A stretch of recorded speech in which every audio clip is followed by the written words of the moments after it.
Track 44. And now for some local news.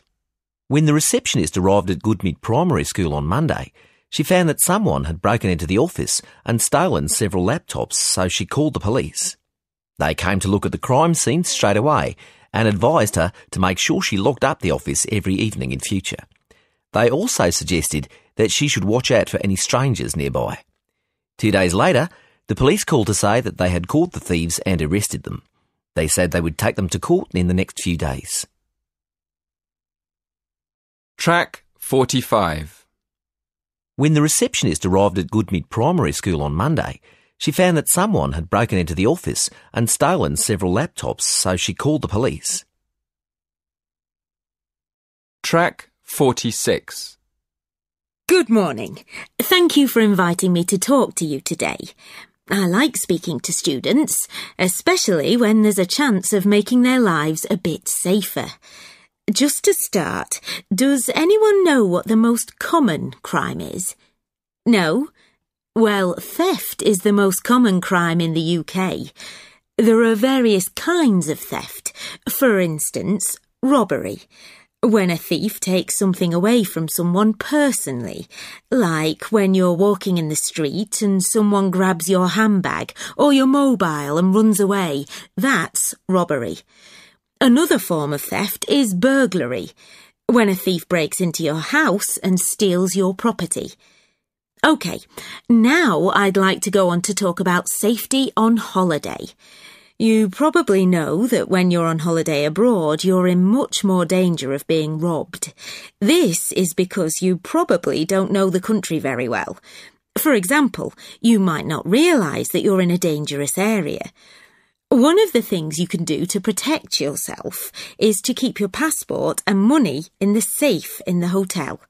You can always go back and get them if you need them. Another thing you can do is take an old mobile with you on holiday.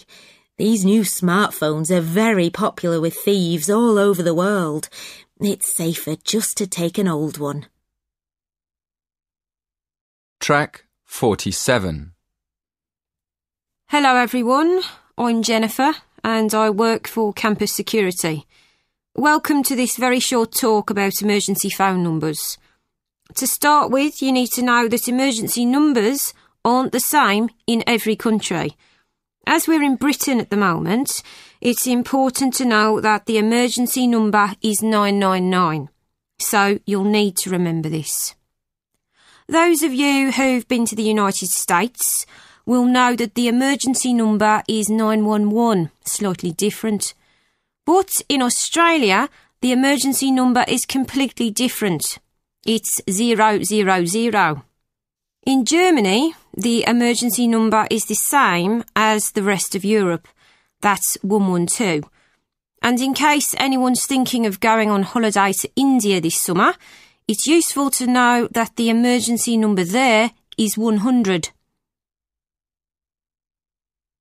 Track 48. Good morning. I'm here today to give you a few tips about security on campus.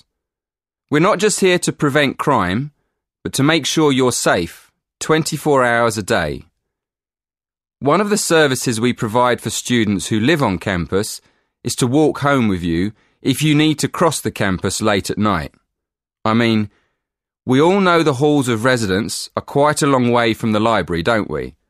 So, for example, if you've been studying in the library till late and you're nervous about going home alone, all you have to do is ring campus security on 3333 and we'll send someone to make sure you're safe.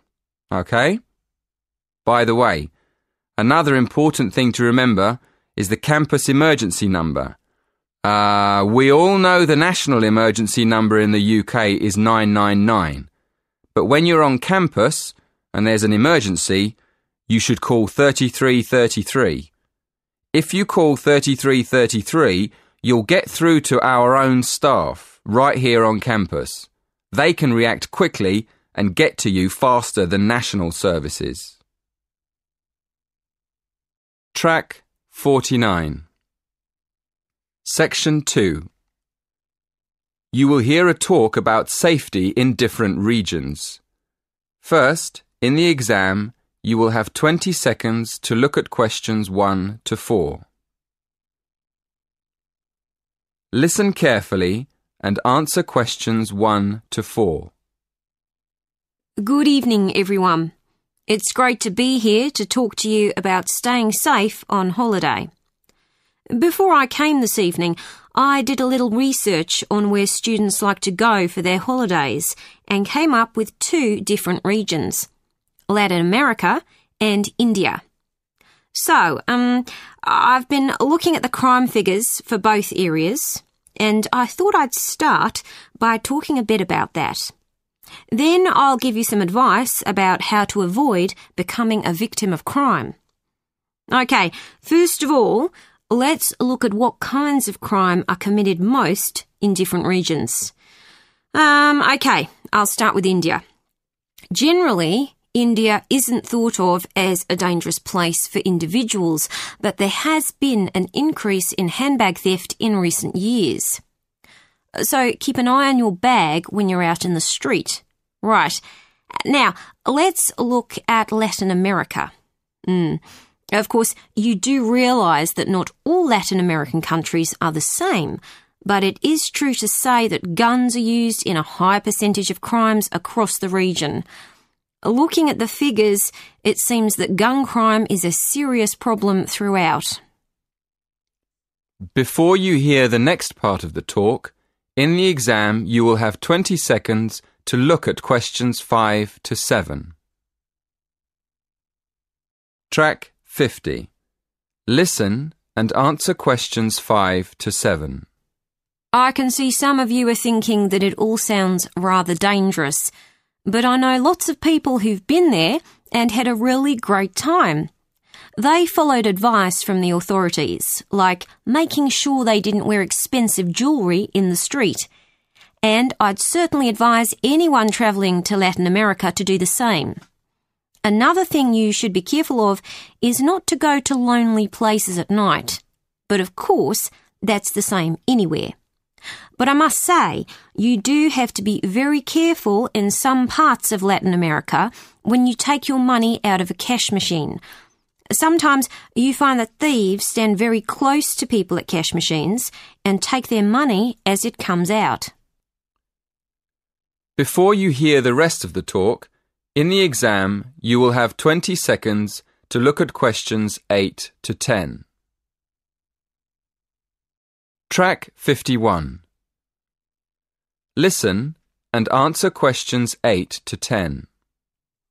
Okay, so now I'll finish by talking a little bit about India.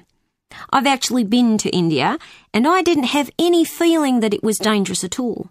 First of all, I went on an organised tour with a group of people. This is definitely the best way to go because it's so much safer. I mean, I didn't go anywhere without the group, and we had a tour guide who spoke the local language and knew the area. In fact, I remember now, she warned us not to go off with strangers, even if they seem nice and friendly. But again, you wouldn't do that at home either, would you? That is the end of section 2. In the exam, you will have half a minute to check your answers.